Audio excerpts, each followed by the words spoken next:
Well, good morning, everyone, or good day, or good afternoon, or evening, depending on where you are. It's Janet, and I'm here. I'm excited. I have a really fun show for you. It's really going to be interesting. I think you're going to love it. So, I'm now going to talk about a little bit more about our evolutionary mission, and it will all lead to what I brought up last week, which is this fear of responsibility. And the reason is the healing today is going to be around that. And I'm going to talk a little bit about some higher self information, then remind you about what the higher self and what I said last week about the fear of responsibility, and they're both tied in. And then I'm going to give you some real life examples from my life so that you're going to understand more than just the words. You're going to get the picture of a personal experience of someone, myself, actually how the fear of responsibility that I was completely unaware that I had, how it played out in my life. And I think you're going to find it fascinating, and when we get to the healing, you're going to be thrilled. Okay, so now the higher selves, of course, have really indicated for quite a while now that there is a great need for fifth dimensionals to be brought into a state of consciousness, which, as you know, is part of what I'm doing. And many may be already in consciousness, I don't know, but I'm certainly one vehicle that does that. And they say that those who want to take up the act of destiny, right, will do so, but there are those that will also drop by the wayside. And this is dropping by the wayside is what I want to address right now, and why I'm doing the healing on this fear of responsibility. And so they first talk about divine will as far as the interplanetary is concerned. And they say that it's been said that the fifth dimensionals or the interplanetaries are locked into divine will. And in a way, absolutely, because we carry the true soul essence, which is that an aspect of ourselves at the fifth dimensional level. The fifth dimensional level, as I've talked about, is part of the divine will frequency. We have to invite that fifth dimensional amalgamation when we do the healings. I'm always saying, let's call in the higher self. We have to invite them in, just like originating source, just like the pure soul essence. We have to give permission to that divine will frequency to work with us. However, guess what? We carry the facade human soul, which is a free will arena. So at the dual soul nature, not only are we carrying two aspects of an interplanetary or fifth dimensional aspect and a human aspect, but we are also carrying two types of will. Okay? Now, it's an interesting thing that goes on with this. Now, so because even though at the interplanetary level we are locked into divine will, we can't change that. We made the choice when we became fifth dimensional, eons and eons and eons and cadillion eons ago, we made the choice to move into that free will kingdom. And so, yes, we are locked in. However,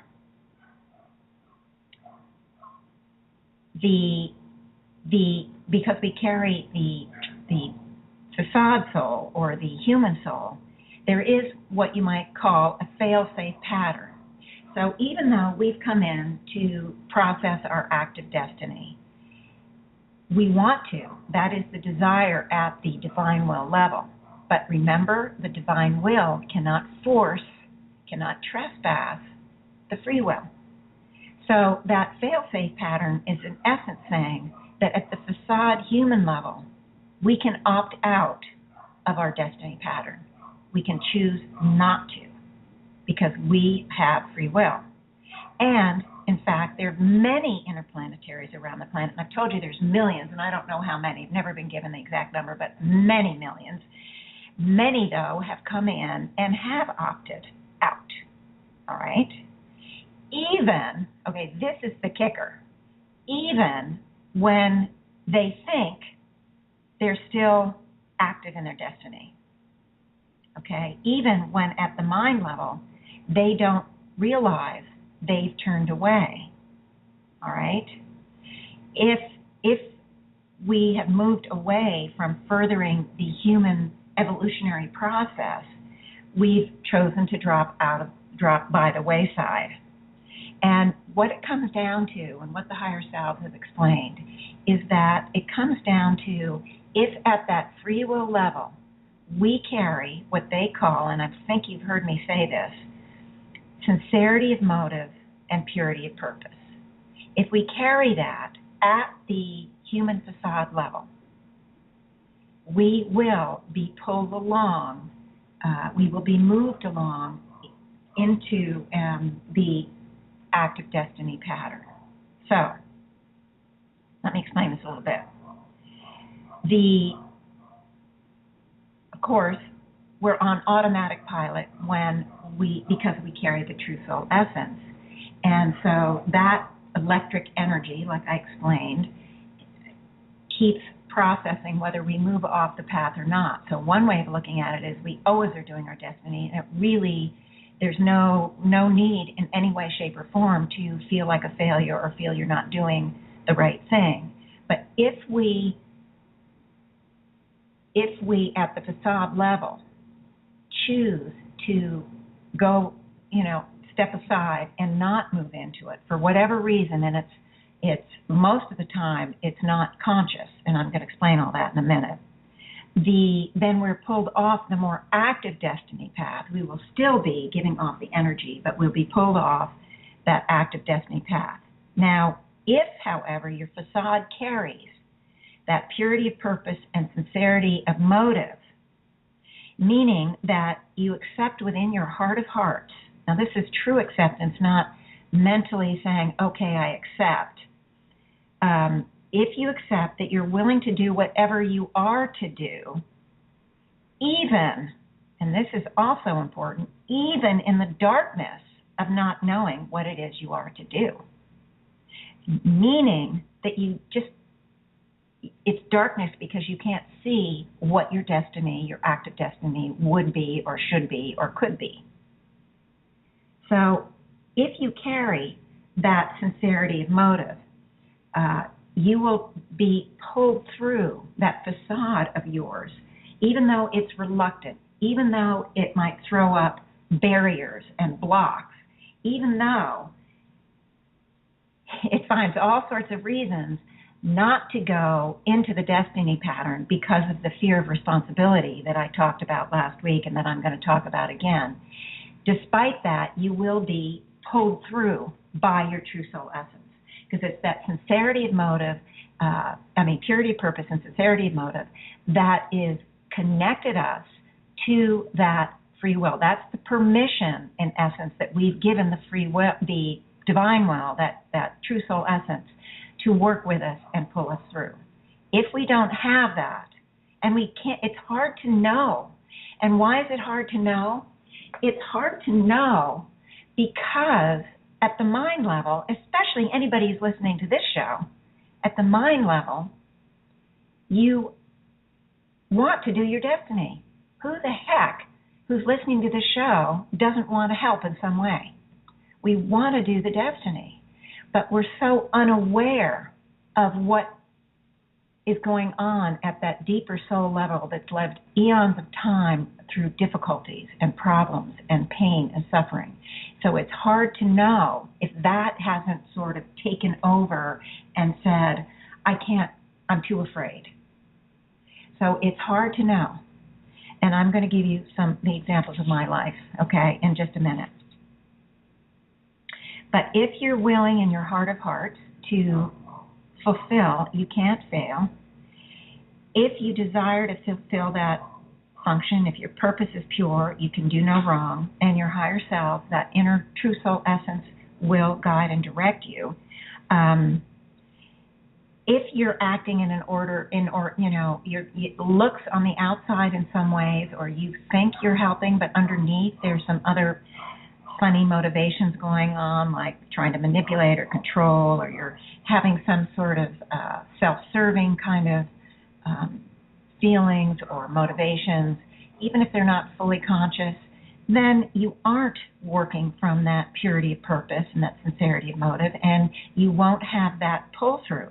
Now, the pull-through means that despite what blocks you throw up, I don't mean literally throwing up, but you put up in your life to prevent you from taking the steps forward that you need to take in order to do your destiny, despite those, you're going to be pulled through to the other side and get back on the destiny path. Okay? So there is your true soul essence is going to help you, but it has to be in cooperation with that free will part of us. It has to be, because the rules and regulations of the free will kingdom is the divine will cannot trespass, cannot force, cannot make something happen. It has to be in agreement. And it's the purity of purpose and sincerity of motive that is the agreement that allows that pull-through to happen.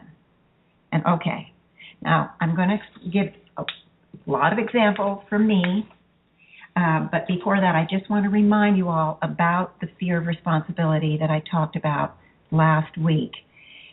Many fifth dimensionals in that facade form, as I've said, they don't recognize the fear of responsibility because, as I've also said, in their mind level, they can't wait to do their destiny. And I think I've told you all, when this information came through from the higher self, I'm thinking to myself in that group, that Wednesday group with Joan Culp, oh, I don't have that.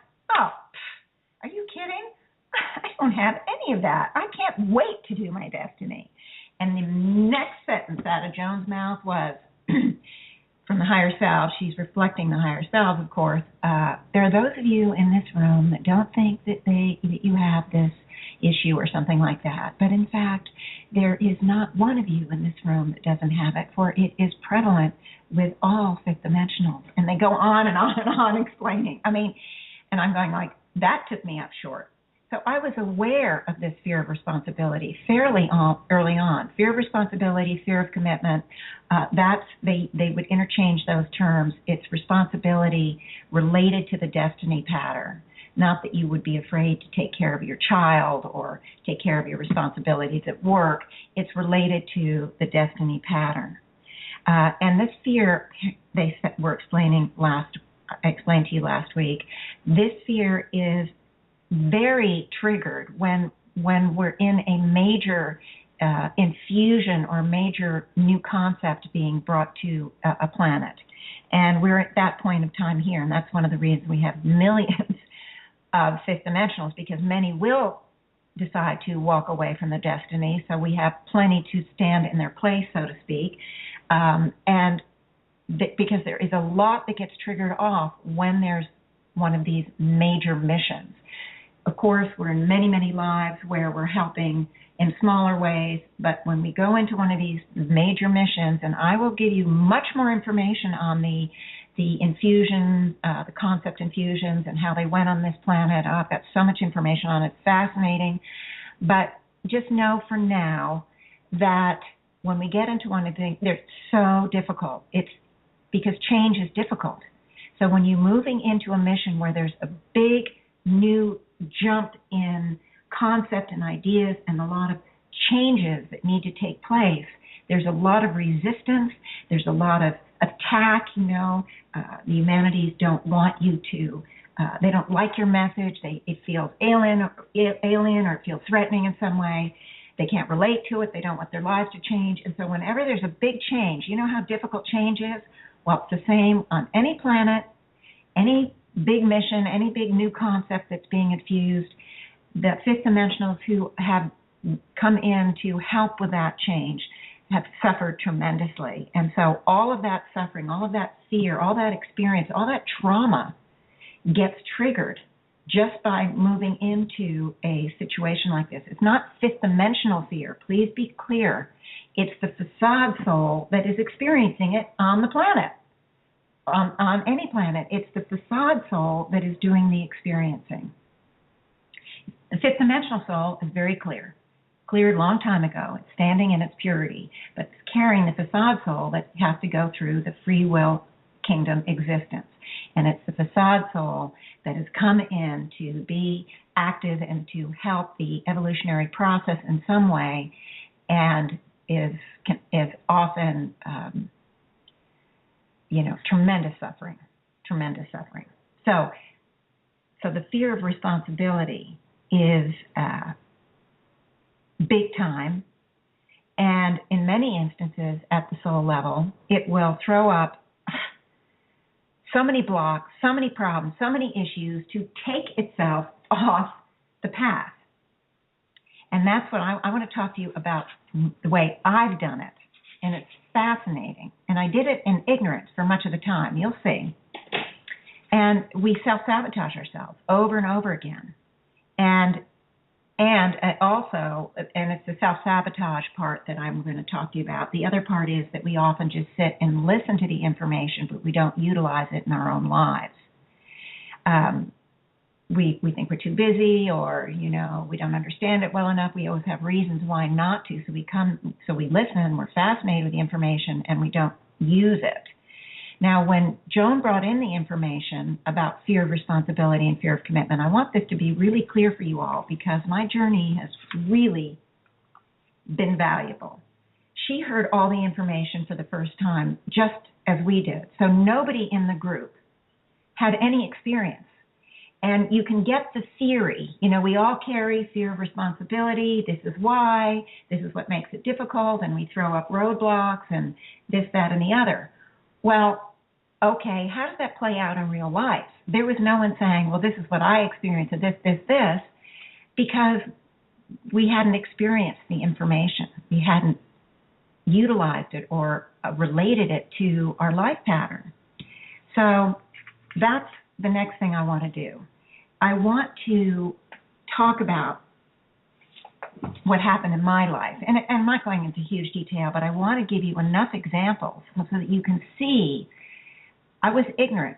I didn't tie these early things at all to this fear of responsibility, to fear of commitment. I would work on fear of responsibility and fear of commitment just because, I'm the good little student that hears this is a very big, important thing to work on for the higher self. It's one of the 5 most important issues for fifth dimensional to work on, and so I would work on it. But because on the mind level, I didn't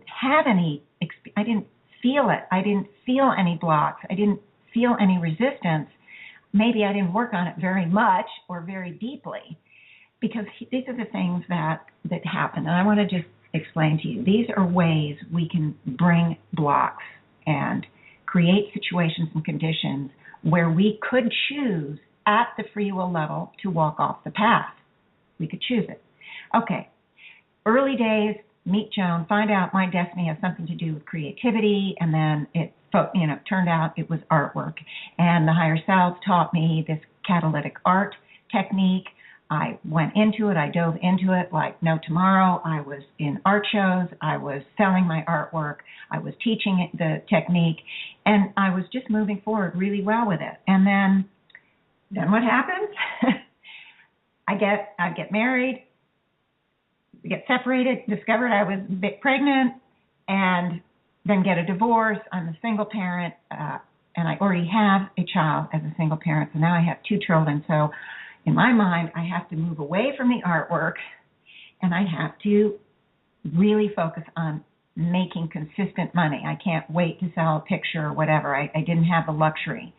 So I moved into, and that's when I started my business. Well, I'd already had it, but I really went into it really big time, moving into that accounting business, and just started working all day long, almost every day. I mean, there were years where I didn't take more than 5 days off in the entire year. And it was terrible. And I got the divorce, and I didn't date for 18 years because I gave up not just my spiritual work, my artwork, I gave up my personal life. If I wasn't working, I was with my kids, taking care of the household.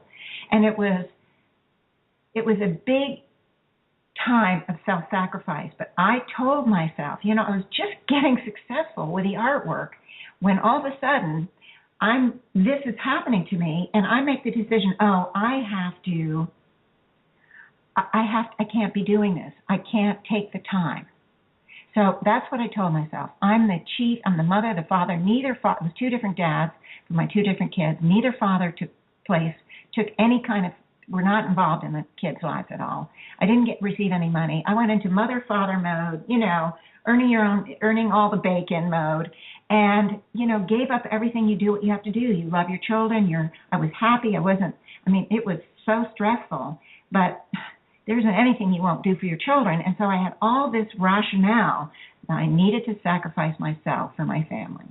And that's what I did, folks. Now,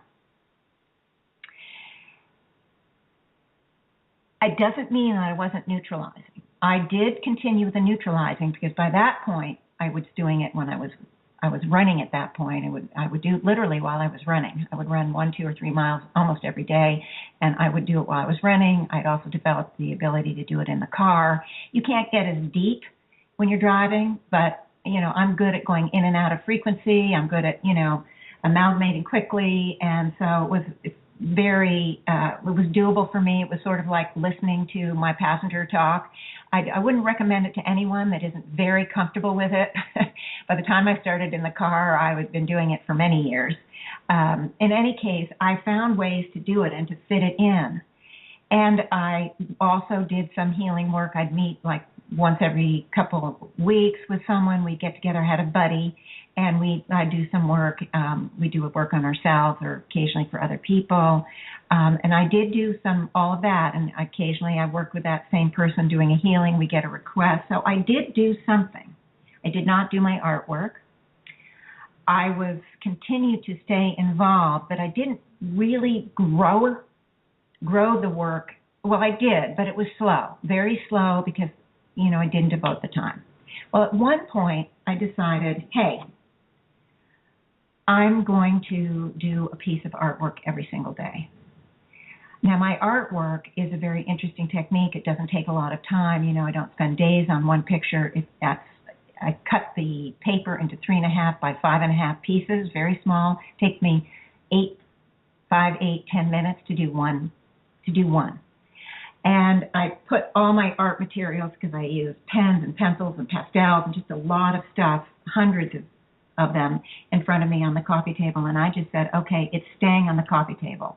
I can do one piece of art every single day, but I can't be cleaning up and putting away and putting back out and all of that. And so I made peace with, okay, I have no coffee table. And so I didn't have any coffee table to use except for the artwork. And every single day, whether it was 11 o'clock at night, I would at least do one piece of artwork. I didn't have any expectation. It was part of the darkness. I didn't know where it was going to lead me. I had no idea, but I just made the decision that I needed to do something. I needed to commit to myself and this energy work. And I did it for 1 solid year. Then I had a really bizarre fall. I was out walking with a friend on a sidewalk at night, and it was very dark. We were going through a stretch where there was no street light, and one of the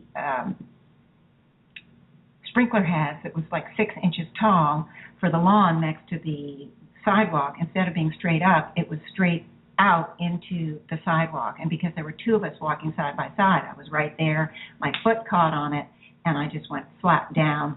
My teeth went through my lip. They became loose and cracked and all sorts of things.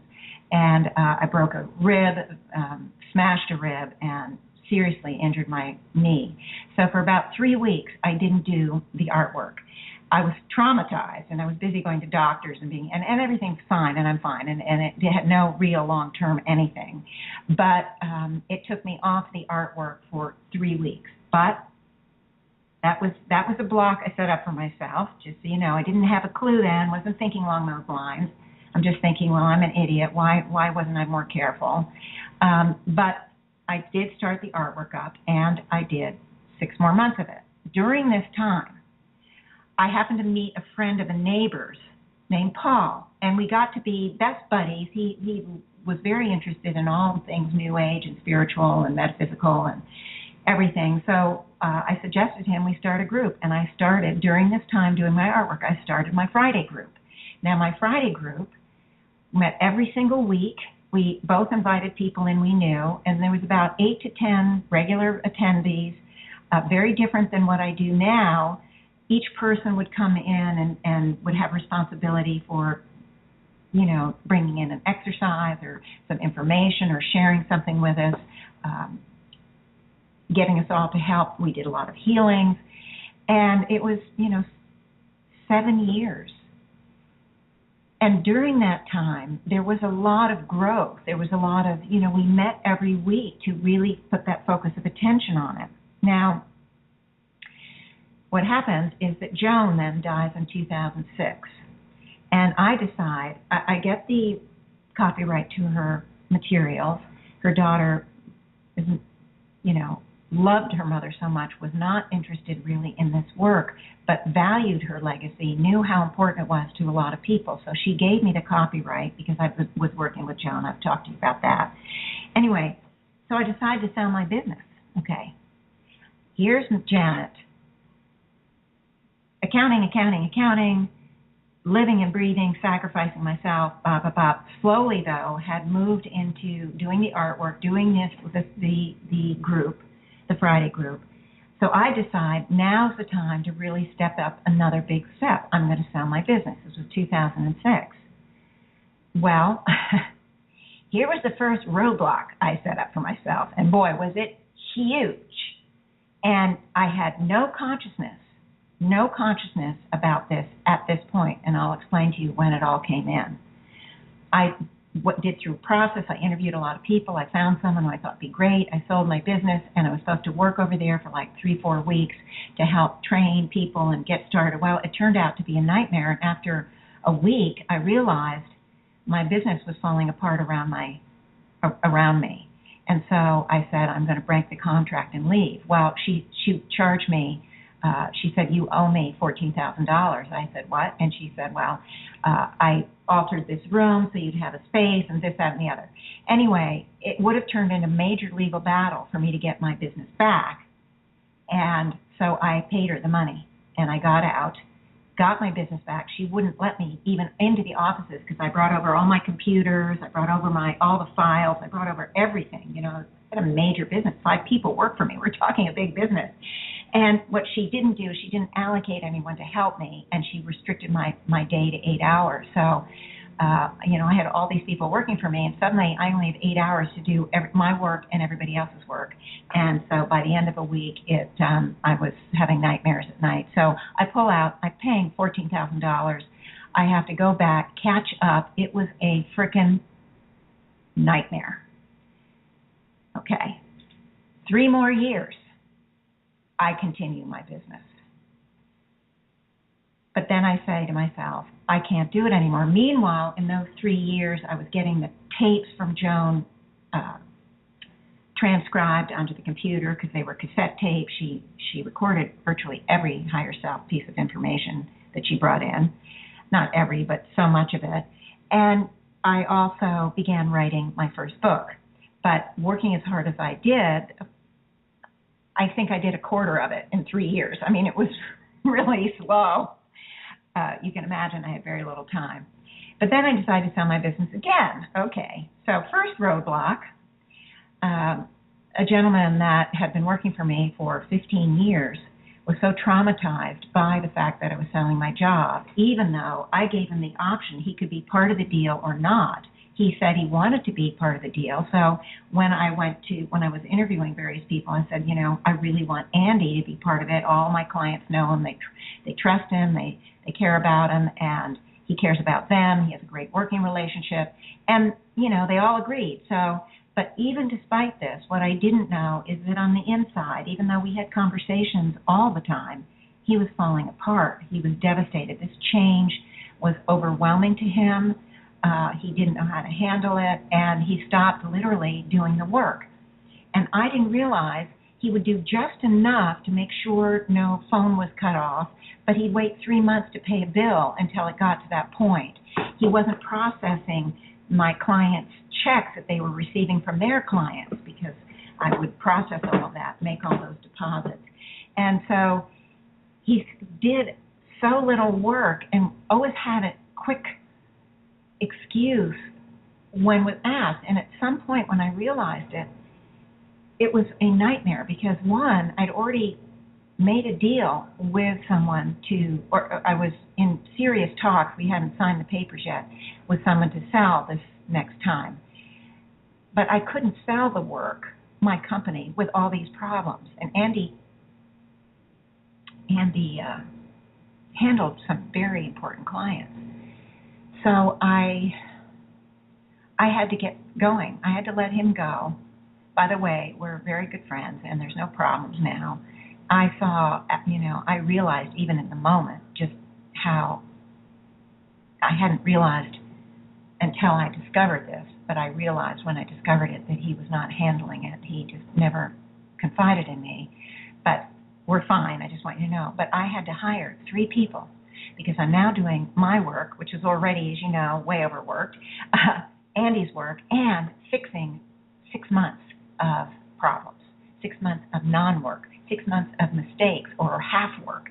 And so I had to hire several people. I did not have to pay anybody, but I did have to pay all the people I hired to help me.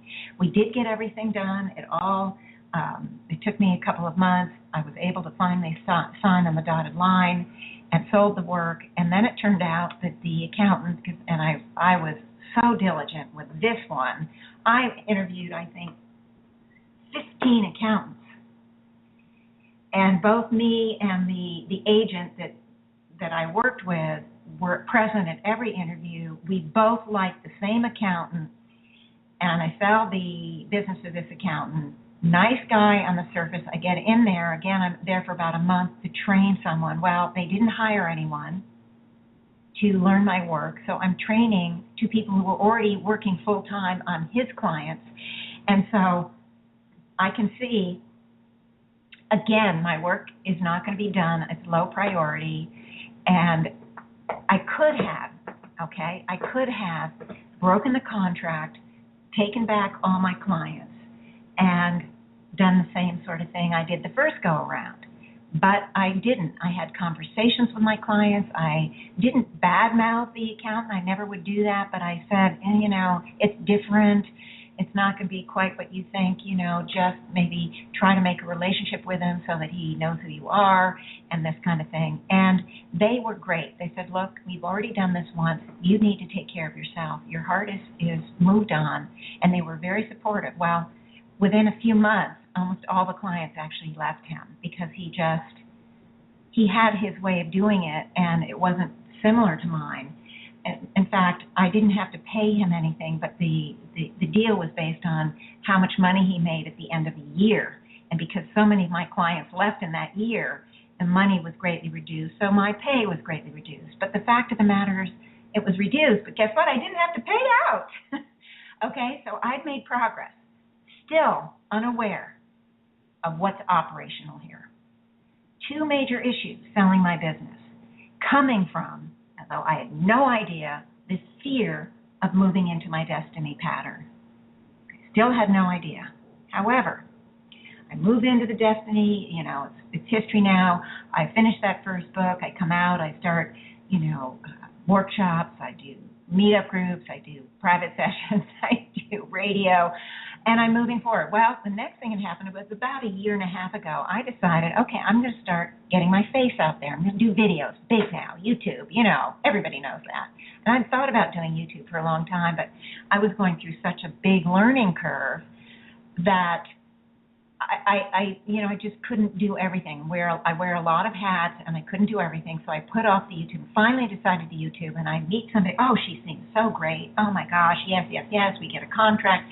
She's going to help me do the filming and educate me and this, that kind of. Well, it was a complete nightmare.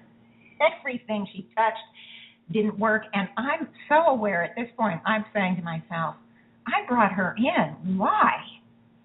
I'm a good judge of character. I've had a lot of people work for me over the years. I feel like I'm a good judge of character in general, but I've had two accounting things, not a good judge of character. This gal that was going to help me with the video didn't work out. I'm thinking, why? Well, finally, okay, here's the denouement, guys. Finally, I asked the higher self, what is going on here? I have gotten enough experience enough understanding now, enough practical understanding, not just for my own life, but I've been doing sessions, private sessions for a lot of people, and I'm learning through what I see is happening with my clients, etc. Within my meetup group where I do healings now, I do individual healings for the people who come. They're small and short, but anyway, so I finally asked the higher self, and they were like, hello. This is just another roadblock you've set up for yourself because you're about to take another step forward. And then they give me the rundown. They show me the 2 accountants that didn't work, my employee that stopped working and created the nightmare, anything to block my next forward step. It was coming from this fear of commitment, fear of destiny, fear. I had no concept. And they took me all the way back to when I went off the artwork. And then pointed out, well, I decided at one point I'm going to do a piece of artwork every day. I could have done that from the beginning, but it never occurred to me. Here I am starting to get successful in selling the artwork, and I find a reason to go off the path. Now, I do carry the purity of purpose and sincerity of motive. And so my true soul essence, that part of me, pulled me through. It was working slow, was working with me. Now, you have to remember, I went through this years ago. It's much more sped up now, frequency-wise, and the pull-throughs are happening much quicker now and would happen a lot quicker. But when you're pulled through, you have to go through all the issues, but you do it in a more sort of compact or telescoped manner. You get through them faster. Unfortunately, another issue can come up faster than it might have. But in any case, I do carry that. And I was told by Joan many years ago, and I also was reminded of it myself. It's in my book, my father, when I was trying to do something with my mother, and my father had already laid aside the body, and he came in and he gave me, and this is in my book. It's sort of interesting. He told me that purity of purpose was a big part of what I was about to do for my mom, and I explain it in the book, so I don't need to go into it here, but I have that. Thank goodness is all I can say, is because it's pulling me forward. Now, once I got, that was just a year and a half ago, that I got that information that those big problems, that the fall, everything that I did was my attempt at the facade level to sabotage my destiny, because that part of me is too afraid. It's just plain doesn't want to go into the trauma and the drama and the suffering and the whatever. So when I got the opportunity to be on television, which was last, I think, late November, it was late November, I'm now aware, okay? I'm aware that this is another big step forward. TV is another big step forward, guys, okay? Big step. I'm thinking to myself, if I'm not careful, I'm going to throw up some nightmare stuff for me without, and I don't want to. I want it to be successful. So I got going. I hit the ground running, and I worked several times a week, deep work on this fear of responsibility, this fear of commitment, and anything and everything that's tied into that, because we have other things, that's sort of the umbrella, but from my work how many different pieces there can be. And I'm on it, I'm on the case, because I want the TV show to go well. And I'm excited at the mind level. I don't want anything to come up. And believe me, I could imagine 1,000 things, and I almost didn't sign up. But then after I worked on it, I thought, well, that's crazy. And I thought, and I said, of course I'm doing it. So anyway, we can rationalize away so much of our good intentions. Oh, it's going to be expensive for me. I have to fly back there. I have to, be in a hotel. What if there's a big, huge blizzard and I'm stuck in an airport for 3 days? And, of course, there was a big, huge blizzard just after I left. So, the timing turned out to be perfect. But I was constantly thinking of these sort of what I saw as practical issues, but I didn't fall victim to those mind games I was playing on myself, because I just kept working on this fear of responsibility and fear of commitment. And I did have a roadblock, and you're going to laugh. I can't remember if I mentioned it on the show or not, because it's so funny. I arrived there, and that morning I'm going to wash my hair, and I'd forgotten all my hair care products. My dryer, my curling iron, my brush, my mousse kind of gel stuff. You know, I just didn't have anything. I forgot it all. Now, when in my life have I forgotten hair care products? Never. So, I mean, it was so bizarre. I started to laugh, and I thought, well, if this is the roadblock I'm setting up for myself, wow, I did some really powerful work, because how minor is this? And I literally washed my hair and went with it unstyled. And they didn't seem to care. They didn't know the difference. There was a gal there that did some curling iron stuff on the front of my hair. She didn't have time to do anything more because they kept pushing me to go in. But, you know, it was what it was. But I was so heartened and felt so good because I had done an incredible good job. Because in consciousness comes power. I brought the concept in to my consciousness that all of those blocks, all of those big, huge issues that were unbelievable, all my life was changing in so many good ways. I was getting so much movement forward, what I thought, so much shifts in my life. I was so happy every day. And then I'd bring in these big, huge, like traumatic events. Now I understood where they came from. And that is what I want to share with you. In consciousness is power, because there's preventative work that can be done here. All of you can work on this fear of responsibility and this fear of commitment. And it is this that I want to do the healing on today. I want to give you all a jump start. Now, keep in mind that I was working on fear of commitment, fear of responsibility for a lot of years, but not very hard and not deep, because in my mind level, I still couldn't quite connect with it at all. It took the actual events and then the higher self, in hindsight, explaining to me why I manifested those problems. 15 years this employee worked for me. He was totally involved in the whole aspect of the sale, both times. And he fell apart and never spoke up. It was such a disaster that could have completely derailed the sale. And then when I went in and I had another massive problem with the person I had chosen, but this time I didn't choose to break the contract.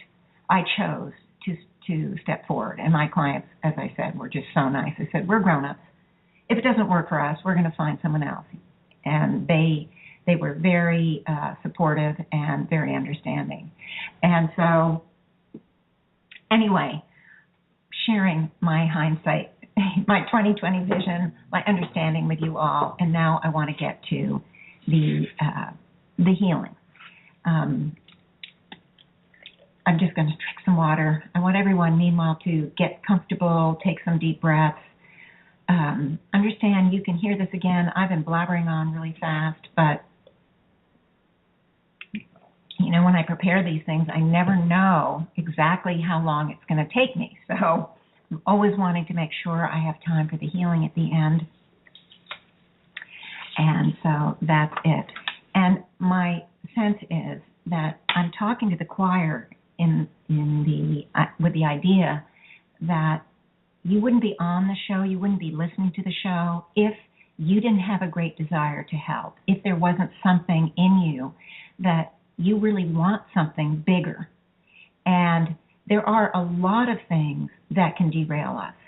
Addictions, self-sacrifice can raise its ugly head, like it did for me in my work. In so many ways, we have parents or a significant other or someone that needs a lot of caregiving.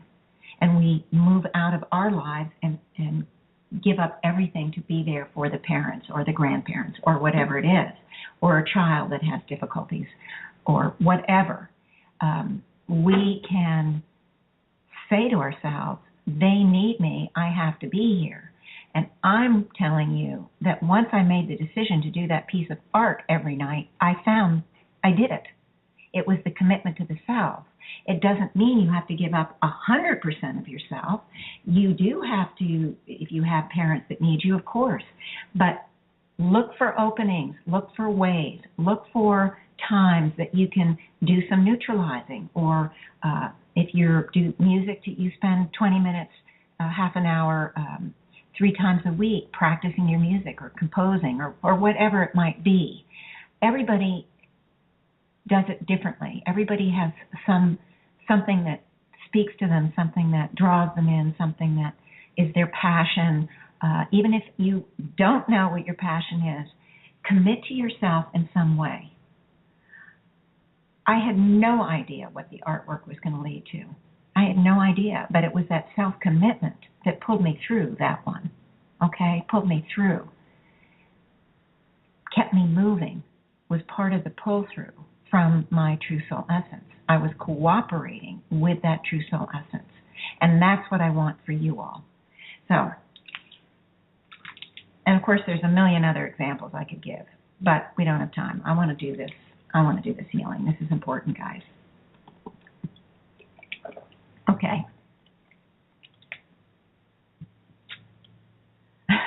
I'm laughing because I close my eyes, I'm taking a deep breath, and immediately it's like a crowd has moved in. There are just so many, and it's jumbled. You know, we're in that circle like we're sitting on the wheel, but it's so disorganized. It's like, I want to say it feels like the Wild West. It's like everyone's decided they're going in for the gold rush. And so we just have these crowds of souls coming in, way more. It's so interesting, way more than the listeners past, present, and future that line up so very nicely around the rim of this symbolic wagon wheel. And instead, it's just like so many are coming in. It's not nice and neat with the external, outer wheel or wheels. It's just this really enthusiastic, really big crowd. I mean, I don't know. I'm not good with numbers, but it's just so crowded. It's so crowded here. So there's something about this healing, about this energy that we're about to put out that there's just, I don't know, thousands, tens of thousands of souls are here wanting this healing. And I'm just going to ask the higher selves to please make it a little bit more orderly. I need a space kind of in the middle because I'm going to be using that hub to focus on, the scoop. So, now they're just kind of helping usher a few people back. It's like everybody wants to be in the front. You know, you're going to a concert and you want to be right in the front so you get a good viewpoint. But the fact of the matter is it isn't about being in the front. Anybody here is going to get equal amount of energy. There's no one that gets a better table, so to speak. There aren't some that are sitting by the noisy kitchen and some sitting at the front row and or in a quiet, secluded spot in a restaurant or something. It's not that. Everyone is going to get the energy, but it's the enthusiasm that is so fun. It's exciting, guys. Okay, so now, okay. Now, first thing I'm going to do is I want to activate that rainbow bridge energy because I want I want all of the souls to be connected at the chakra level, but even more than that, I want that hub to take its place in the center, and it is. It's kind of got a spotlight on it. It's as if it's there. Oh, and it's very interesting. It's as if it's slightly raised, so anybody in the back, anybody from anywhere can see it as perfectly as anybody else. There is no better seat here. Okay, so that's good. And there's nothing on it as yet because we haven't done the amalgamation, but it's got like a beam of light on it. And of course, it's just a symbol. But now I want to have everyone begin to focus on the now moment. Okay, now the newbies it's as if they know what to do. Everybody seems to be focusing on the now moment, and it is being set up around us, and it's quite huge. Okay? If the now moment is huge because there's so many people here, I can just imagine the forever now moment. So what we're going to do is we're going to use that focus of attention, and we're going to expand that now moment into the forever now moment. And that forever now moment is beginning to move. It's beginning to encompass the totality of all the soul processes of all the individuals here. And there are people in and out of body here, actually. It's kind of interesting to me. We're having, it's just so huge. And some of the souls here are very confused, and I want the higher selves to help them with that confusion. I want to bring in divine clarity, divine serenity, because they want to be here, but it's almost like they're trampling each other. They're trying to find their space. They're trying to find their way. There is a lot of confusion here. I'm finding this very interesting. Okay. So I want to just put in divine serenity. It's really, really, we need to quiet the group, and divine understanding, divine clarity, and I want to bring in divine evolutionary something. I don't know why I said that, but higher selves, bring in whatever needs to be brought in. And things are beginning to quiet down. Things are beginning to quiet down, and I want to just encourage everyone to just stand in the center of neutrality.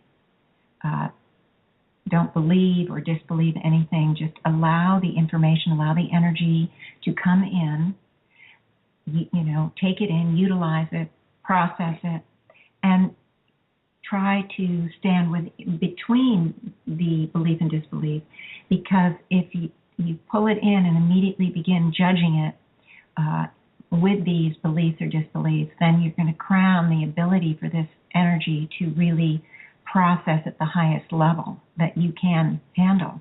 So we want to immediately, and I'm not even done with the amalgamation, I'm seeing that spotlight on the hub become more like the eye of a hurricane. And the light is now becoming a very big beam, like a beam of light that's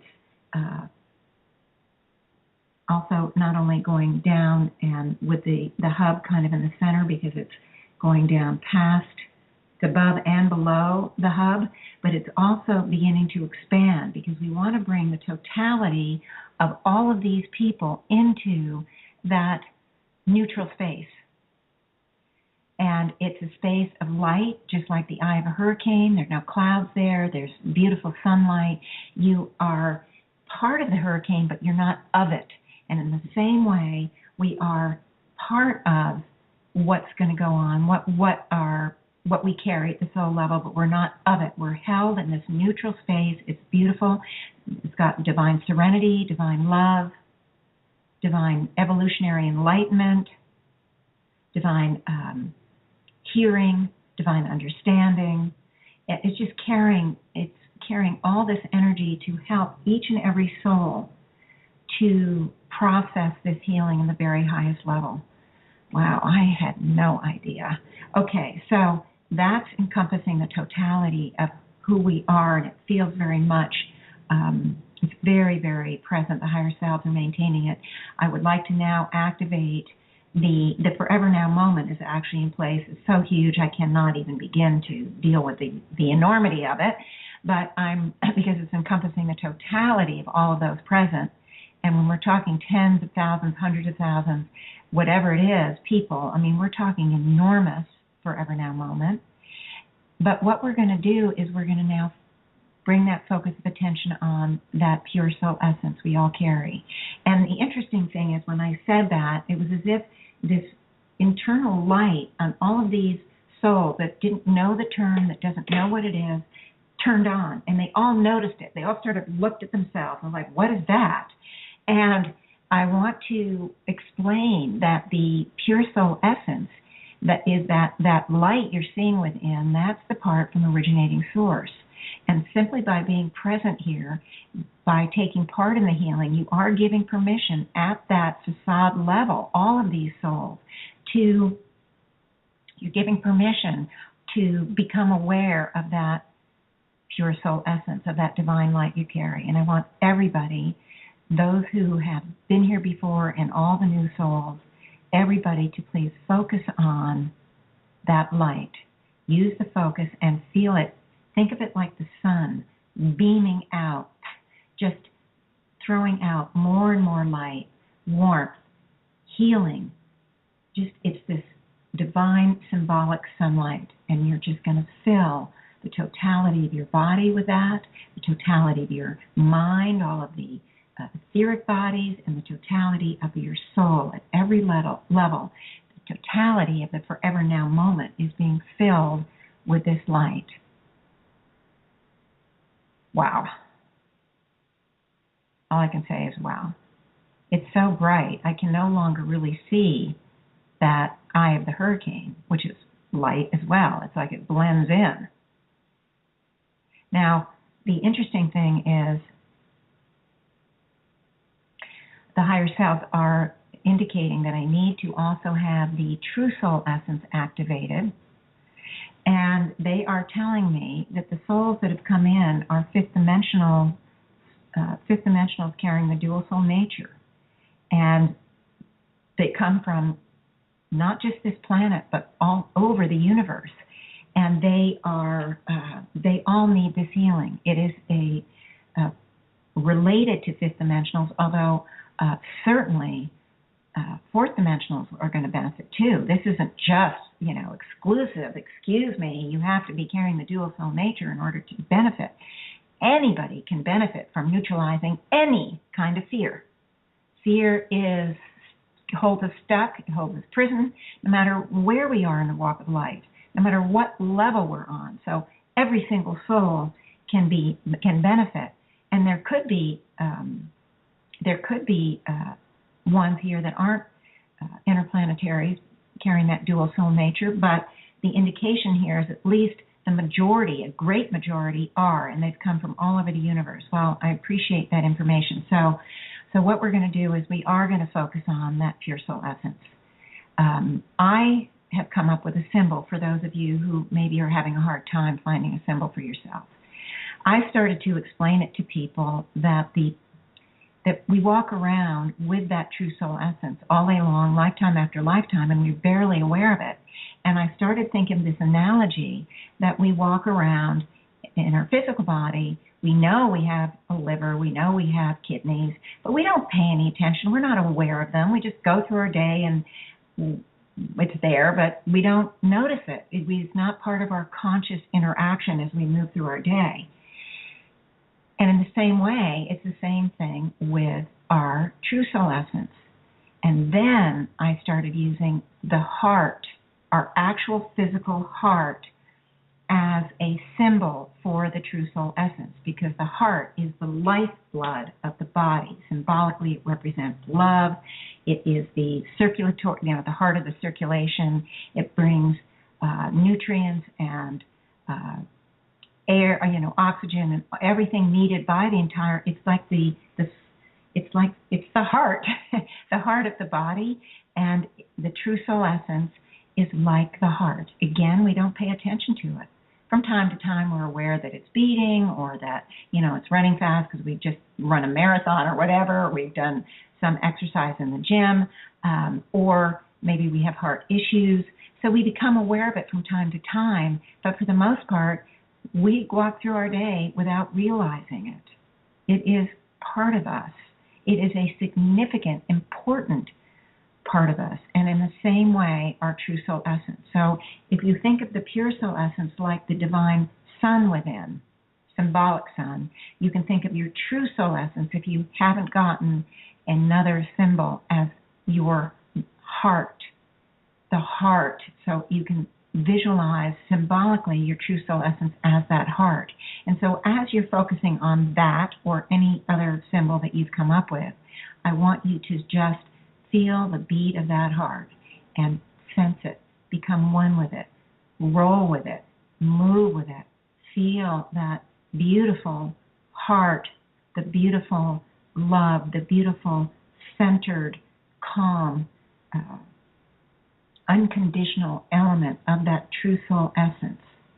And that is you. It is part of you. It is as much a part of you as your facade soul. So I want everyone to do that. And I'm feeling almost like some people are sort of asleep. It's almost as if it feels so good and so calming. There's a lot of good feelings running around this group of people. So that's the good news. Now I am going to call in, too, the amalgamation with the conglomerate higher self.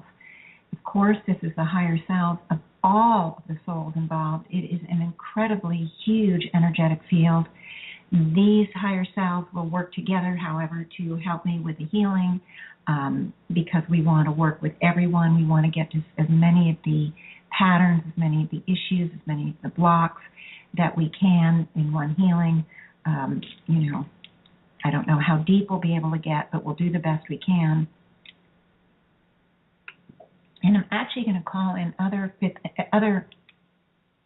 higher selves from any other realm of directions, and I'm going to tell you right now what immediately presented itself before I could even get the sentence out was their six dimensionals here.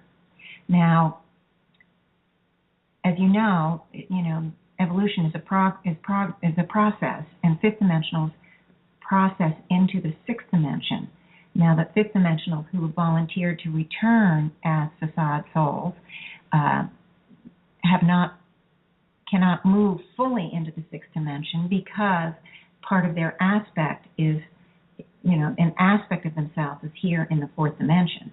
So they can't. But however, the aspects in the fifth dimension continue to evolve, and many of us carry aspects at the sixth dimensional level. I think every one of us does, in fact, because we're still moving and evolving and learning in place in the fifth dimension. So we aren't penalizing ourselves. But what I sensed was not aspects from the sixth dimension, but actual sixth dimensionals. Sixth dimensionals work with, part of their service pattern is to help the fifth dimensionals in their process, okay? So I'm seeing, because there's so many fifth dimensionals present here, the sixth dimensional energy has presented itself. It's kind of to my right upper, I'm sensing it in the right upper quadrant. I've definitely been able to sense sixth dimensionals before. This isn't the first time. I don't remember if they ever came into one of my radio shows.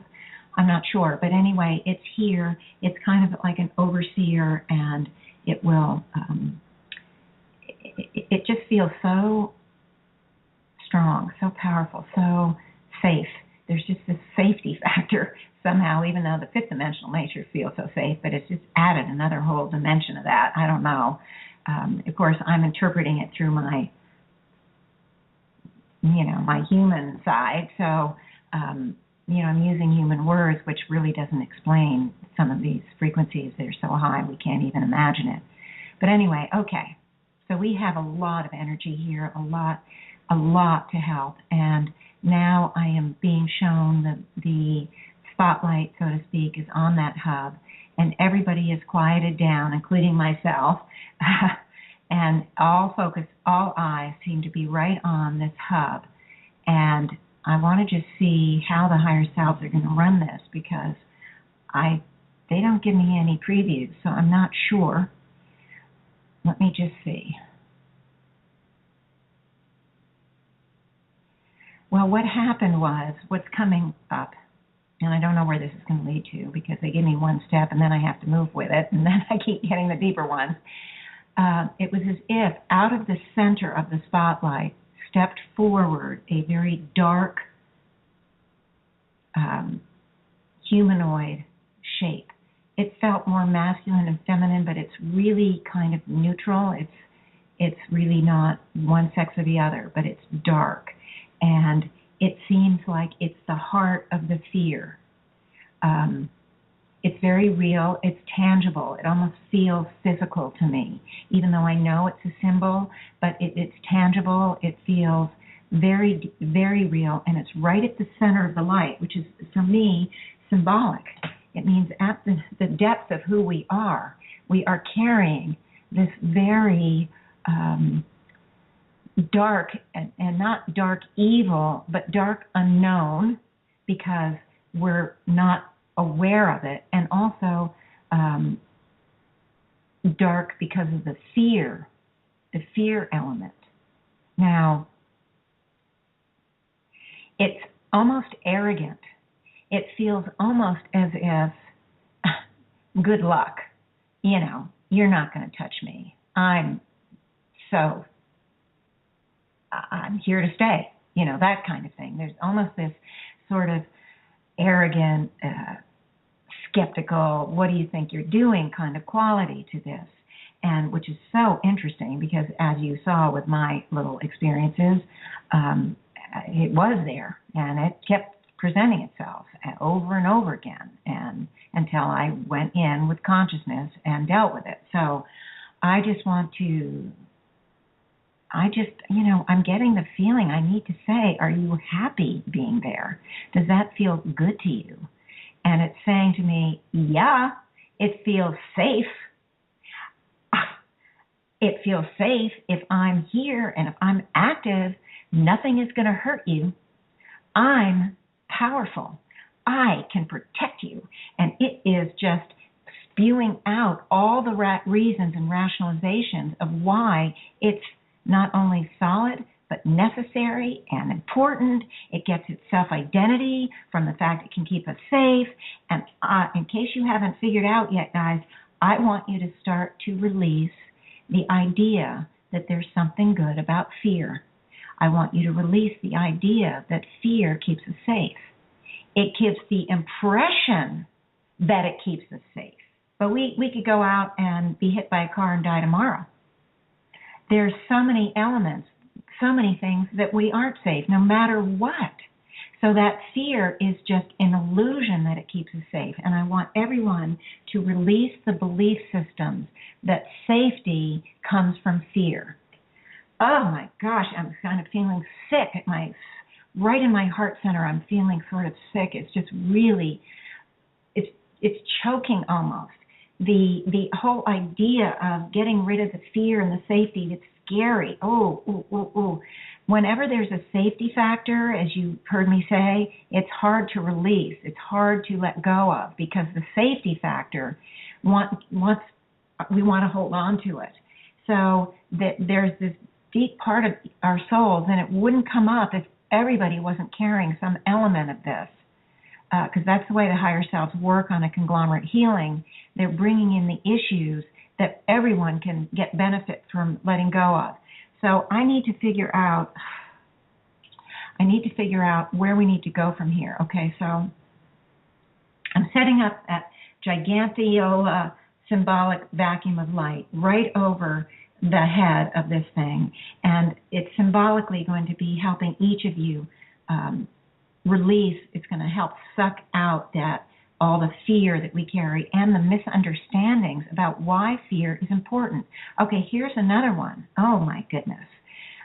Boy, are we good at rationalizing. Fear is a motivator. Fear makes me work harder. Fear makes me take care of myself and not be lazy. Fear, maybe I'm going to be hungry, or I can't afford my rent if I don't work harder. Fear is a motivator. Fear and anxiety, they're going to help me. They keep me moving forward. They keep my life going on track. It's a motivator. Without fear, I would be a lazy bum, or I would be worthless. And so this too is a way, and haven't we all said it? Gee, my nerves actually help me. I study harder, I work harder, I'm scared, I have an exam coming and now I'm scared, I better study hard, and it's a motivator. And boy, have we said that over and over again, because we've actually lived it. But when we lock into that belief system and want to hold on to fear, it creates a prison around us. Now, if we didn't have fear, does that mean we absolutely would never study? Let's just say we're in school, because we can all relate to that. If we didn't have fear, that's where we go to. Well, if I weren't afraid of failing the test, which means I won't qualify for getting on the football team because I'm not, I can't have a failing grade. If I didn't have fear, I would never study. We go to the point where if I don't have fear, we go to the opposite polarity. Remember, this is so typical for the human condition. If we don't have fear, we'll never pass the test. Now, that's what's behind this rationalization, is the opposite, the belief that if we don't have the fear, we won't be motivated, which is crazy.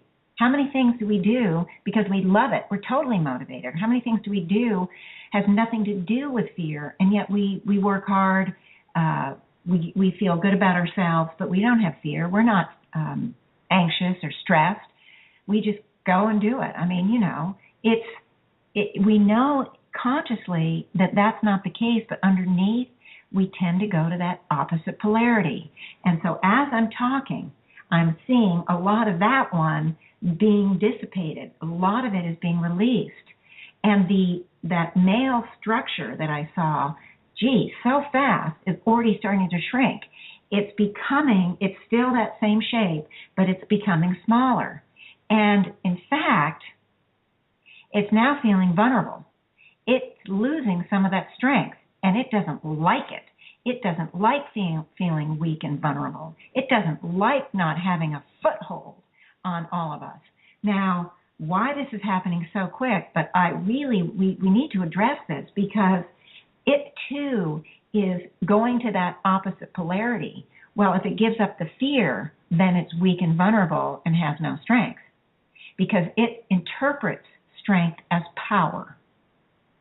So I want everyone to start to release all the misunderstandings, all the misconceptions around that. That fear is power. Fear is strength. Fear is what makes us. And I want everyone to release that. Now, we haven't even got to the whole commitment thing and the whole responsibility thing, but that's fine. We're getting rid of these, holding on to any kind of fear at this point.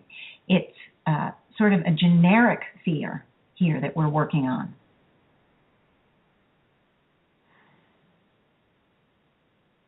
So there's fear of losing fear, okay?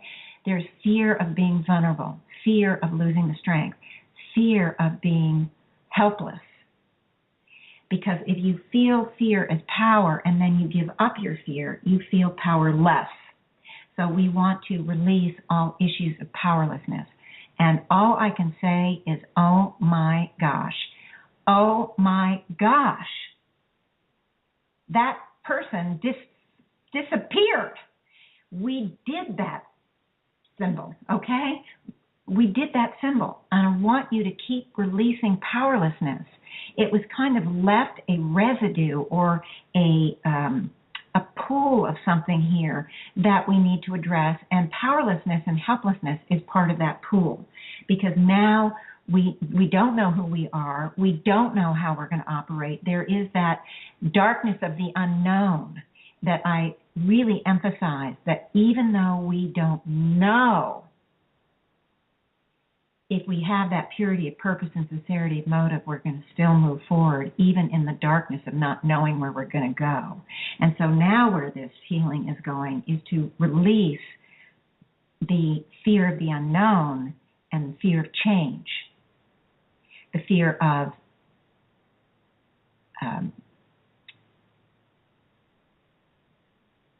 unfoldment, the fear of unfolding, the fear of moving forward.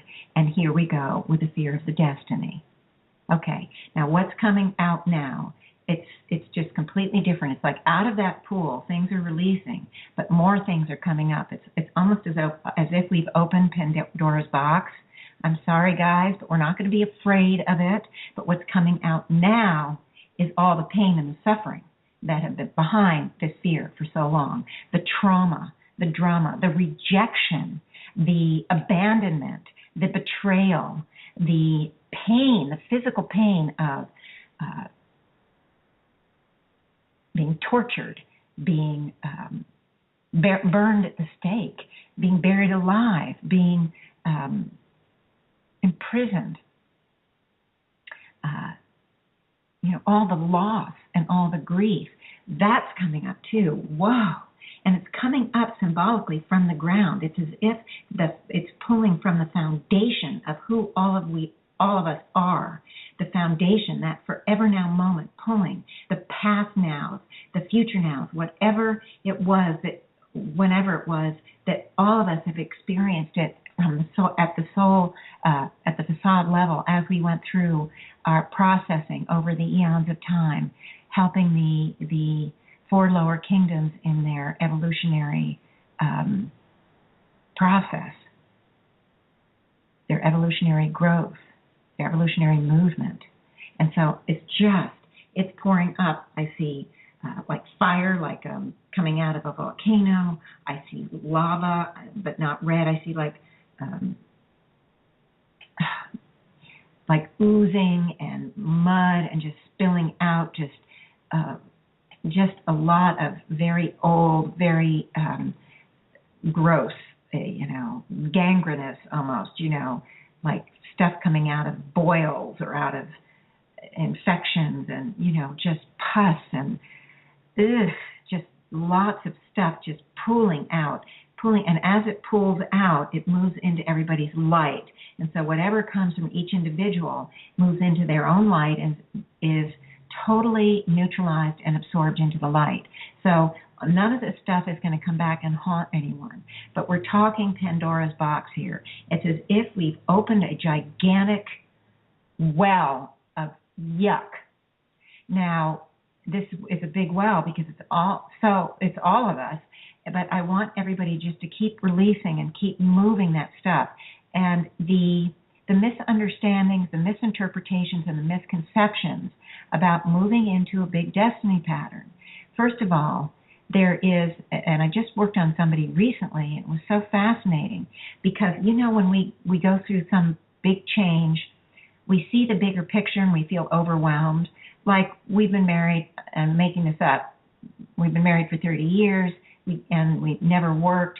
Our husband always supported us. I'm talking a female, could be in reverse, but our husband always supported us, and suddenly we have to be fully self-supporting within the next 5 years. And what we see is, what the heck am I going to do? I have no resume, I have no experience, no, and we get overwhelmed. And let alone that, I've never paid a bill, I've never taken care of the household, insurance and taxes and that. And we become 100% overwhelmed.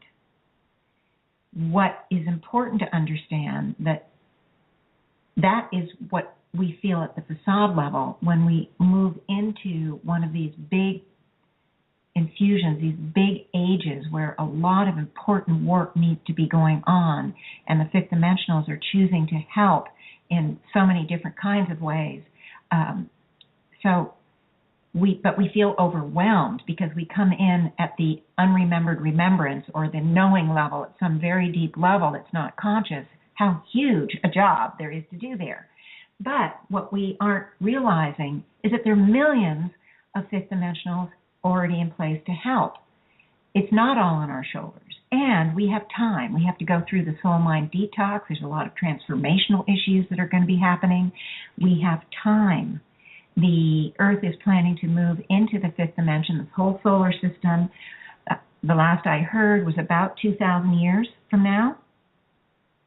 So there is time, but we have to get started because any kind of change takes a lot of effort. People are resistant to change, as I've talked about. So are we, guys. So are we. We're still human. We're still within the free will community. We feel the same things. We've experienced the same things. So the big thing that's coming up now is that sense of overwhelm. It's too much. I can't do it.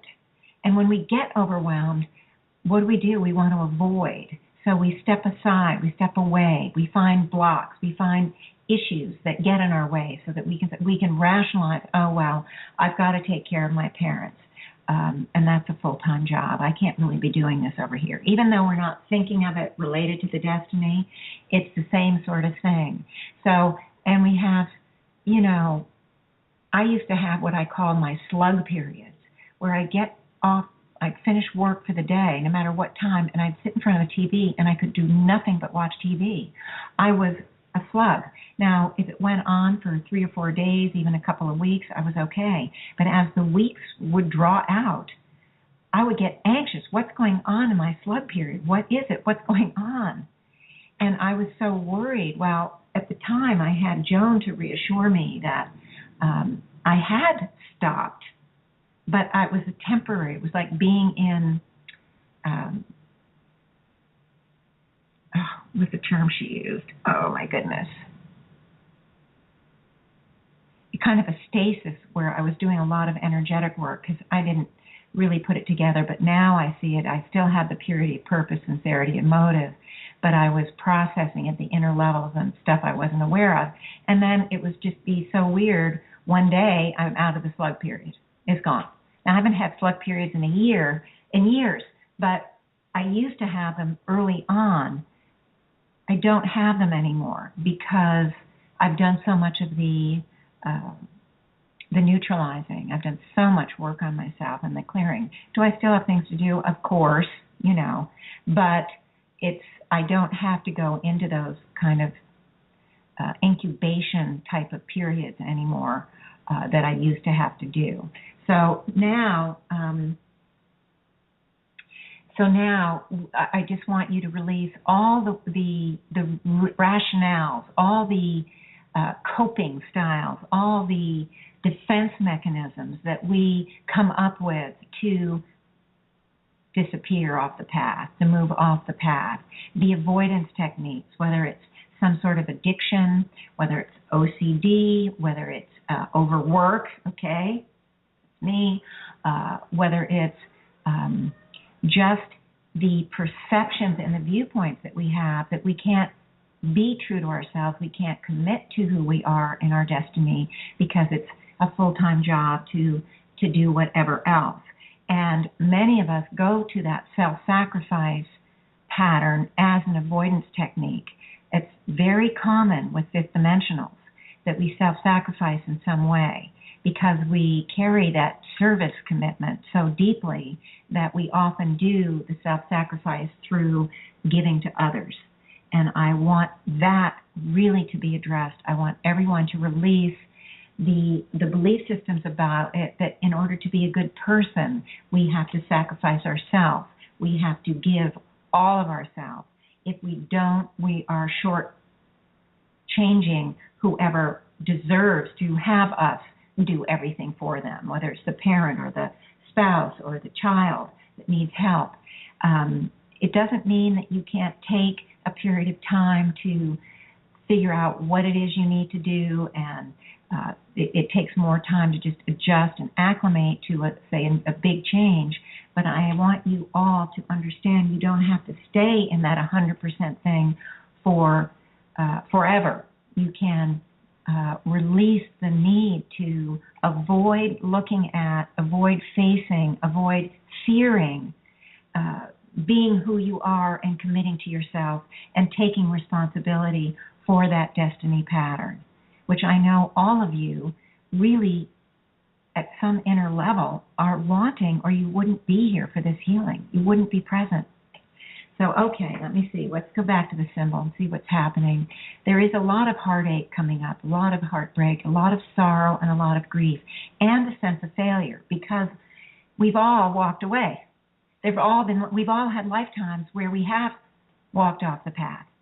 And then what happens? The guilt, the shame, we're so terrible. We're sinners. We didn't do right, and then the self-attack, the self-judgment, the self-criticism. Oh, my gosh, and all of that is coming up now, and I want everybody to release it. I said it earlier today, and I cannot emphasize enough. Even when we walk off the path, we are doing our destiny pattern, the passive one where we give out that energy, that electric, true soul essence energy. We are giving it out, and everyone that comes across us that is ready and willing and wants to take in that energy magnetically draws it in. All those humans that we come in contact with draw it in, and in fact, we are doing the destiny. Sometimes the hurt, the wounds, the pain, the suffering that we have experienced is so intense that we do walk off the path. We absolutely do. And what do? We go through a series of time, when we lay aside the body in human kingdom heavens, or we take on a series of lives where we don't take on a big thing, and we go through a healing process, and then we get back into the game. Okay? There isn't any shame here, but we carry the shame. And so I want all of us to let go of the shame and the guilt and the feelings of failure. The big feelings of failure. I want you to let that go. And I'm feeling a lot of that coming up out of the symbolic chest and throat. Why it's doing that, I don't know, but it's a lot of that, and it's carrying with it the repression of expression that I see so often, the symbolic holding in who we are, not being who we are, not expressing who we are, but hiding ourselves behind whatever else we have in our life, feeling that we can't be fully accepting of ourselves. See, I went through this big pattern. I shared it with you last year, I think, the end of the year. It's so big that I realized I wasn't fully accepting of myself because I was hiding, not sharing this fifth dimensional information. That is part of me. I've lived it for 30 plus years. It is important to me. And what do? I hide it. I hid it from you. So now I'm not hiding it anymore. And so that's part of the repression of expression, repression of our life. And I'm feeling a lot of that release coming out, this not accepting who we are, this lack of self-acceptance. And it's very deep. And I went through layers of it. I saw myself getting better and better at speaking up and coming forward and sharing. And then I went through that huge, profound thing that is reached some very deep, deep, deep kernel of something. And so that is coming up here too, because it's part of all of our journey where we have, for so many different reasons, had to hide. Sometimes it's out of fear, of course. Sometimes it's practicality, sometimes whatever, but we've had to hide and we've had to dim the light. And we've had to, we've avoided opening up because it could mean great cruelty and great suffering, and not only for ourselves, but often for the loved ones, the family members. So we want to release all of that, let all of that go, all that suffering, all that dimming of the light, the lack of self-acceptance. The lack of self-worth, of course, needs to be let go. All the self-criticism, the self-judgment, the self-attack, I did it wrong, I'm a failure, again with the shame and the guilt. Let's just let all of that go as much as you can possibly do. And I'm seeing it just coming up like, you have a pit with coals in the pit. Red hot coals, and you pour water on them, and just huge amounts of steam, just the water turns into steam, and it's just pouring out. And that's what I'm seeing now with this whole thing about the shame and feeling like a failure and the grief and all of that. And it's darker than steam. Steam, the image of steam is that it's very white looking, but this is much darker. This is it's not black, but it's very dark, and it's very it's big. You guys are all releasing a lot. I'm very happy. And as it hits the light, it is neutralizing, but it's coming out so fast. It's like I'm seeing it build. There's so many of us. I'm seeing it build and build and build, and it's so great. I'm so thrilled. I'm asking the higher self to please activate that vacuum again and suck that stuff up and allow all of it to be neutralized, and it's clearing now. Thank you, thank you, thank you. And I want everyone to, I want to call in divine love, divine forgiveness, divine acceptance. And very important, well, I'm going to get to that in a second. Divine acceptance, divine forgiveness, divine serenity, divine commitment to the self, commitment to the destiny. And I want it to move into all those places that symbolically have been left empty by all the releases. And the process is still ongoing, but it's almost as if everyone is kind of in a state of stun. There's been a very profound release. I'm very, very excited. You guys are fantastic. And there's a lot of burden that's been let go. Now, I want to tune in. I want to do one other big thing, but I want to first, it's not going to take a long time, but it's big. I want to just first check out the symbol, the series of symbols we've worked through from the hub. That arrogant kind of person is gone. That left a long time ago. It's not back. The pool is still bubbling. There's still stuff releasing symbolically, which is fine. We want the process to be ongoing. Even if the healing ends, we don't want the process to be ending. We want everyone to continue processing at that inner level. There are no more big, yucky things coming out. So it's as if the process is winding down. It's much more gentle now, but it is still at work. I want to just go underneath.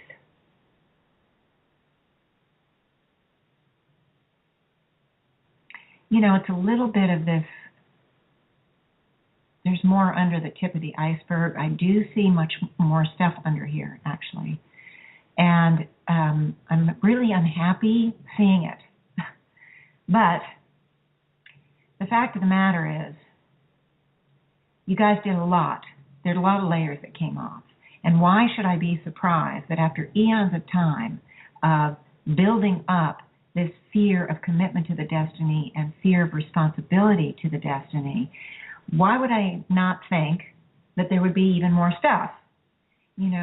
But the healings are so great. Every time I do it, I think, wow. And in fact, they are great. And people are moving through many more layers than I was certainly moving through even 5 years ago, let alone 10 and 20 years ago. So there is a tremendous amount of things happening here. It's not a surprise that there's still more underneath. And with that, I really want to encourage you to listen to this show again and do it over and over again. Pause it right in the middle. If something else comes up for you, because we didn't get to every single thing, okay? Or if something comes up and there's much more detail, so pause it. And then, I'm working on fear of the future and some specific things you're afraid of in the future. You can work on that, on fear of losing my job, or on fear of whatever, on fear of getting a divorce, or on fear I'll never get married, or fear of being alone, or fear. Whatever else comes up for you specifically, personally, you can just sit there and continue to release. You don't have to see it, sense it. You don't have to. If it comes to your mind, go for it. You don't have to be able to pick up anything like I do. There have been many times where early on I picked nothing up. And even now, sometimes I'll see this big dark thing and I'll say, well, what is that to the higher self? Because I can't figure it out. And they said, you don't need to know, just clear it. We don't want you to empower it. And that comes up on a fairly regular basis with different people, different clients. And we don't need to know. Not everything. It helps sometimes to bring things into consciousness, but it isn't a requirement. So don't worry if you feel like you're not getting anything or able to tune in. You still can do this work. I changed my life so many times. Oh my gosh. Despite the upheavals that I had, my life was it was great. It was great. And things that I wanted and needed came into my life, so many things that I couldn't imagine, despite the blocks I had put in my way. And the same will happen to you, and fewer blocks will come in your way, at least the ones related to this particular pattern. Okay. One last thing. I want to just see if the higher self want to put now they're waiting on the cocoons for everybody. They want me to do this last thing, which is I never did this until the last couple of 3 months. Now I'm doing it on a regular basis. I know I carry the purity of purpose and sincerity of motive because I was told twice, once by my father and then once years and years ago from Joan. never understood it well enough. I still don't know if once you carry it, you always have it, it's a guarantee, or whether you can lose it. I really didn't know. I still don't know. I'm telling you truthfully, I still don't know. What am I doing now, and what I want to do for every single person here is I want everyone to just stand, sit, be wherever you are, and now I'm going to activate the energy, the divine energies that we all carry that will empower the purity of purpose and the sincerity of motive. Okay? Now it's going to move in, it's already moving in, it is in, to empower what you already carry. I want my destiny to continue to unfold. Consciously, I want it. But I want to make darn sure that I have the cooperation with the true soul essence, with that divine will part of me, that I'm working with it. And that purity of purpose and sincerity of motive is like the connecting link. And it puts us in cooperation with that divine will, which pulls us through when we have issues at the facade level. It might take weeks or months or years to pull us through. It'll be shorter and shorter now because my things were many years ago. Now it's intensifying. Now they're happening. The pull through is happening. But I want everyone to experience the empowerment of the purity of purpose and the sincerity of motive. And it's moving in. I'm seeing it is actually moving almost like a spiritual skeletal system. It's bringing that in as the foundation of who you are symbolically. And it is tying the two soul processes, the facade and the true soul. It's like it's tying them together, but not in something that's stiff and unmovable or rigid or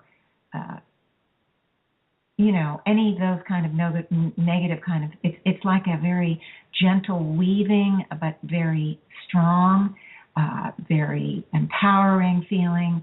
And it's almost as if everyone is going to be able to stand up a bit straighter and just being and accepting the totality of who they are. Now, one thing that I noticed immediately when I activated it is that a lot of nervousness came up, a lot of what's going to happen? What does this mean? Well, I no longer have choice. A lot of these little fears came up, whether you felt them in your mind or not, doesn't matter. But they were popping up everywhere. And I want all of those now, I want you all to consciously release them. Because, of course, no matter what we do, you always have free will. You can choose. A week from now, a day, a month, a year, 20 years from now, 20 lifetimes from now, you can always choose to walk off that path. You can always choose to move away from that free will connection. This isn't permanent. It is not going to bind you. It is not a prison. So I want everyone to release the fear that it is. The fear that we won't have choice anymore. The fear that somebody else, something else is going to tell us what to do. And it's not about that, but that's where we go. That's where I would go. So I want everyone to release that. It's about working in harmony. It's like becoming a team. You're equal. You've got equal members here, and each part of the team has a say. And if you work as a team, you're stronger. You carry, often in many teams, two are better than one. Two heads are better than one. That whole thing. And so it's a team effort. But if at any point you wish to leave the team, the door is always open. There's that fail-safe, remember? We always have free will. That door is always open. There is never a trap. We are not being held in prison. It's just we go there, that knee-jerk reaction, because we so often perceive things from what we've experienced in life. Often there is only one choice or another. But in this case, no. There's always the fail-safe. We always can choose, consciously and unconsciously, to move off the path. And with that, I'm going to call in divine serenity. I do see a lot of stuff being released and there's probably much more that will come up. The fear of not having choice is a big one. We've been in so many lifetimes where we've been constrained in a million different ways. You know what I'm talking about. Rules and regulations and what we have to do and how to be and, all of that. If you're female, then this is your role. If you're male, it just is endless. And so we tend to react naturally to the idea that if there is some sort of something tying us to something, it's going to be restrictive. It's going to make us unhappy. We're going to suffer. We're going to this, that, and the other. And so what I'm saying to you is it's not like that. It's not. It's nothing that has to hurt us in any way. And as a matter of fact, it's going to help us. We're also, remember, releasing our fears of responsibility and commitment. And so whatever we throw up, whatever roadblock we put in, we're actually going to be helped by the true soul essence. We're going to be helped by that part of our soul to get through the pull-throughs that are needed and necessary for us to go through this full soul mind detox, the full transformational process that we're all going through now. Whew, wow.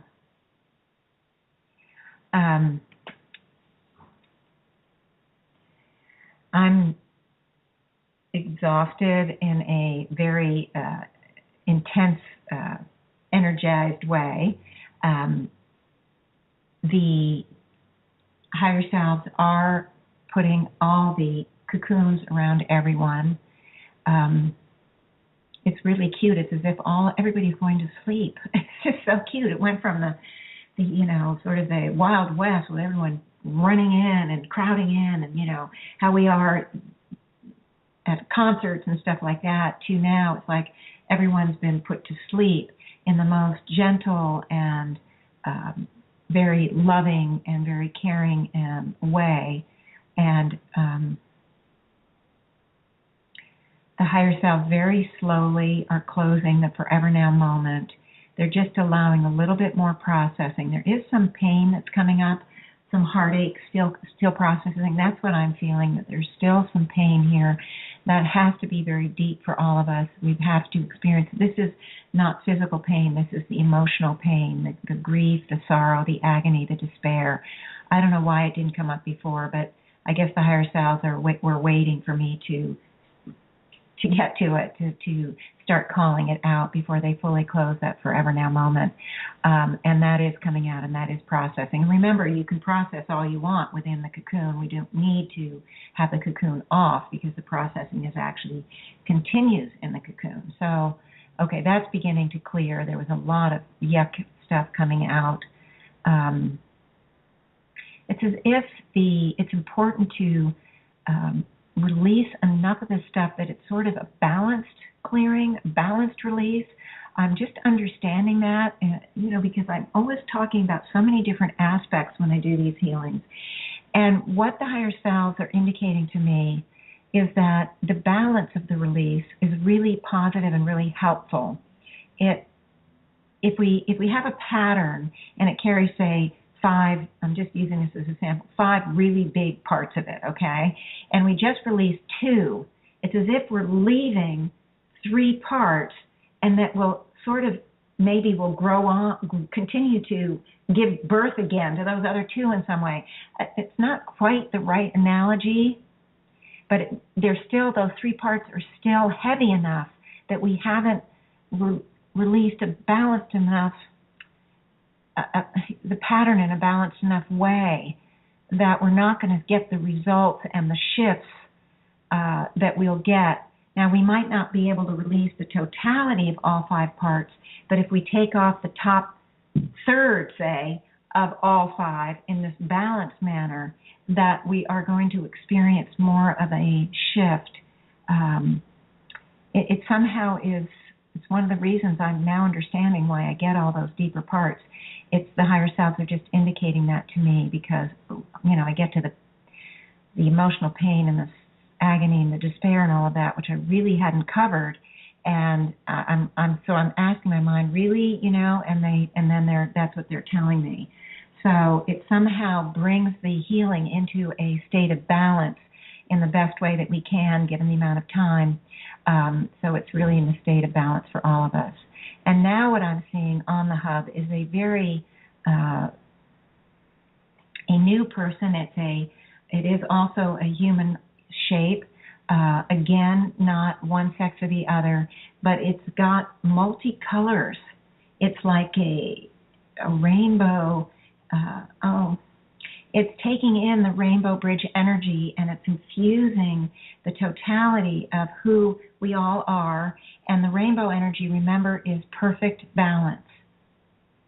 And so it is bringing us all into a higher state of balance and harmony, and it's beautiful. It's not that dark thing anymore. It's this beautiful state of balance. Whew. So with that, the higher selves have closed the forever now moment, and now the now moment is staying in place just so as I can finish up the oh my gosh, I went through that long thing. Wow, I had no idea. Okay, well, I love you all.